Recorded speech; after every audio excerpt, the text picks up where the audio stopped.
हम झोला उठाकर घर की तरफ कूदने लगे, तभी इतने में एक कुली आया, बोला बाबूजी अंदर जाओगे? हमने कहा तुम पहुंचाओगे? वो बोला पहुंचा तो देंगे, पर रुपये बोले 50 देंगे। हमने कहा 50 रुपया? वो बोला हाँ भैया। उसने बोला 2 रुपये आपके और बाकी सामान के। हमने कहा हमारे पास तो कोई सामान नहीं है। उसने बोला बाबूजी आप खुद क्या किसी सामान से कम हैं?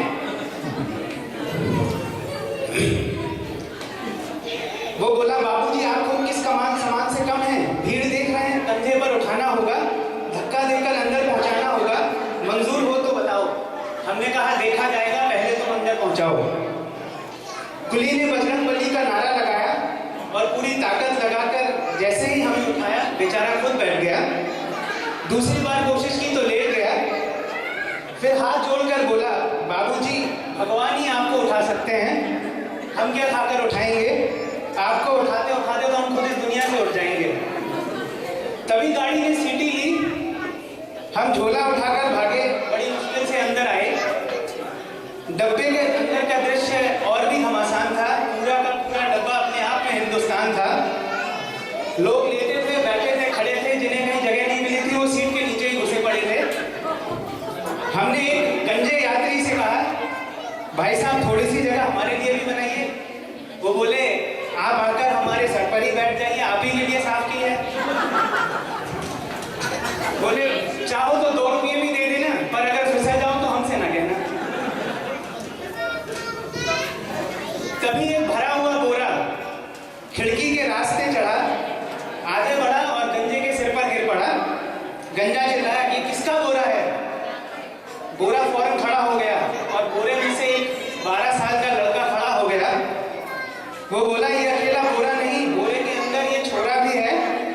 अंदर आने का यही तरीका है, हमने अपने माँ बाप से सीखा है।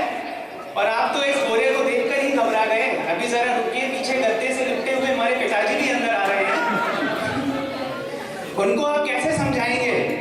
हम तो खड़े भी हैं, वो तो आपकी गोद में ही आकर बैठ जाएंगे। इतने में एक सज्जन फर्श पर बैठे थे आंखें मूंद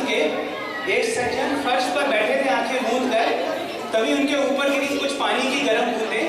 उन्होंने ऊपर की तरफ देखा और चिल्लाया कौन है कौन है? पानी गिराकर कौन है?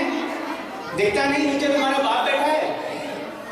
ऊपर की बर्थ से आवाज आई क्षमा करना भाई, दरअसल पानी नहीं है, ये तो हमारा 6 महीने का बच्चा है, कृपया माफ कर दीजिए और अपना मुंह भी नीचे कर लीजिए, वरना बच्चे का क्या भरोसा। एक महानुभाव बैठे थे सहपरिवार। हमने पूछा कहाँ जा रहे हैं सरकार? वो बोले जहन्नुम में। हमने कहा विद फैमिली? वो बोले भाई साहब आपको भी मजाक करने के लिए कोई और जगह नहीं मिली? तभी डब्बे में हुआ थोड़ा सा उजाला, किसी ने जुमला उछाला ये किसने बीड़ी जलाई है? तो दूसरा बोला भाई साहब बीड़ी नहीं, ये तो डब्बे में पहली बार लाइट आई है। किसी ने पूछा यहाँ पर पंखे कहाँ हैं? लोगों ने कहा जहाँ नहीं होने चाहिए थे वहाँ हैं।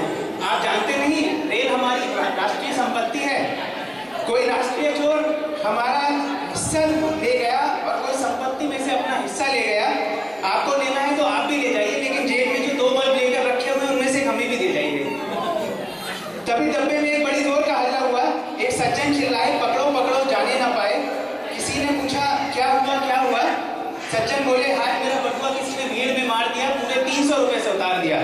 हमने कहा भाई साहब रहने दो भूमिका मत बनाओ, अगर टिकट ना ली हो तो हाथ मिलाओ, हमने भी नहीं लिया है। खुद तो आप विदाउट टिकट जा रहे हैं, दुनिया भर को चोर बता रहे हैं। बटुआधारी बोला नहीं भाई साहब मैं झूठ नहीं बोलता, मैं तो एक अध्यापक हूँ। हमने कहा अध्यापक के पास और बटुआ, ऐसा मजाक तो इतिहास में नहीं हुआ। तो अध्यापक बोले इतिहास नहीं मेरा विषय तो भूगोल है। तभी पीछे से आवाज आई तभी तो तेरा बटुआ गोल है।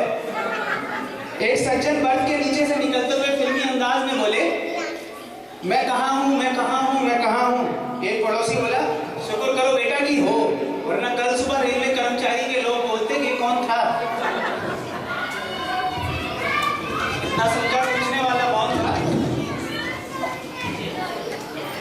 अचानक गाड़ी में हुआ एक जोर का हल्ला, कोई खुशी के मारे चिल्लाया अरे चली चली। दूसरा बोला जय बजरंगबली।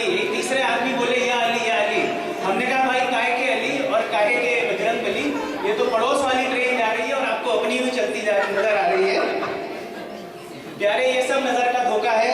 दरअसल ये रेलगाड़ी नहीं, ये हमारी जिंदगी है और हमारी जिंदगी में भी ऐसे धोखों की सवाई लिखा गया है। इसी ट्रेन के साथ मैं आपको थैंक यू कहना चाहता हूँ। Thanks a lot.